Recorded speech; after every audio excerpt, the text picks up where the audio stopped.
مولانا جمیل صاحب رحمۃ اللہ علیہ فرمایا کرتے تھے، برہمن والے، کہ وہ فرمایا کرتے تھے کہ ہمارے میں اور صحابہ میں ایک فرق یہ ہے، صحابہ برکت مانگا کرتے تھے اور ہم کثرت مانگتے ہیں، کثرت۔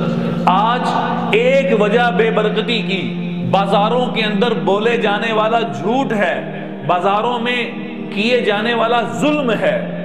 ایک چیز جو ظلم کے ساتھ اور جھوٹ کے ساتھ سیل کی جا رہی ہے تو کیا وہ حرام نہیں ہوگی؟ اس میں آپ برکت کا تصور نہیں کر سکتے۔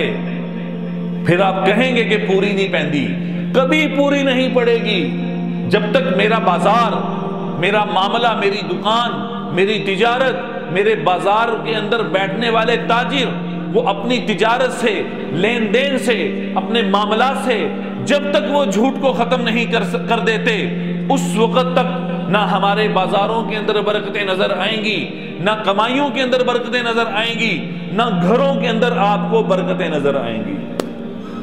ہر طرف بے برکتی ہی بے برکتی ہوگی۔ اس لیے کسی بھی مذہب میں یا کسی بھی زبان میں، اردو اور عربی دو زبانوں کے علاوہ آپ کو کسی بھی زبان کے اندر برکت کا ترجمہ نہیں ملے گا۔ یہ لفظ صرف اردو میں بولا جاتا ہے یا عربی زبان میں بولا جاتا ہے، ان دو زبانوں کے علاوہ دنیا کی کسی بھی زبان میں آپ کو برکت کا معنی نظر نہیں آئے گا۔ برکت کا کانسیپٹ ہی نہیں ہے کسی مذہب میں سوائے اسلام کے۔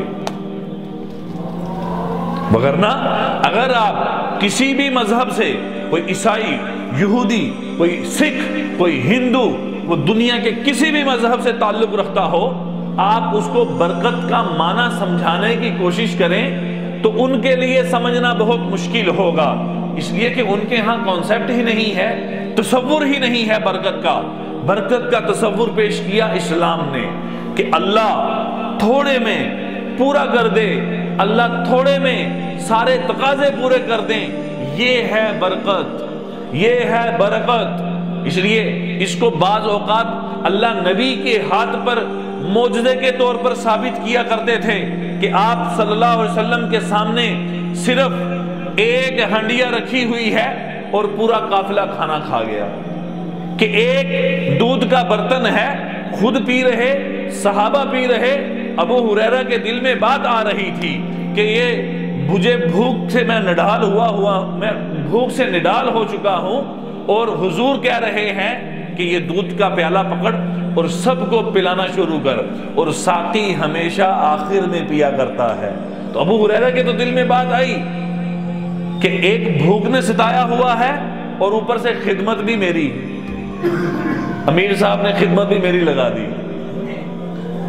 بھوک نے ستایا ہوا ہے اور خدمت بھی میری، لہذا ایک نے پیا، دو نے، سب کو پلایا۔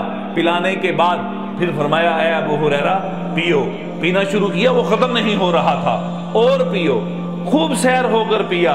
پھر حضور نے وہ پیالہ اپنے دست مبارک میں لیا اور نوش فرمایا اور وہ دودھ ختم ہوا۔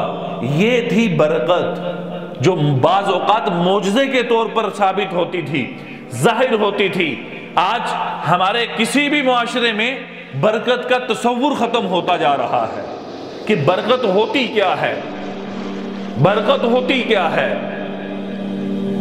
اس لیے حرام کمائی جب ہوگی، جب کمائیاں حرام ہوں گی تو پھر برکت کا تصور نہ کیجئے گا، برکت کا تصور نہ کیجئے گا۔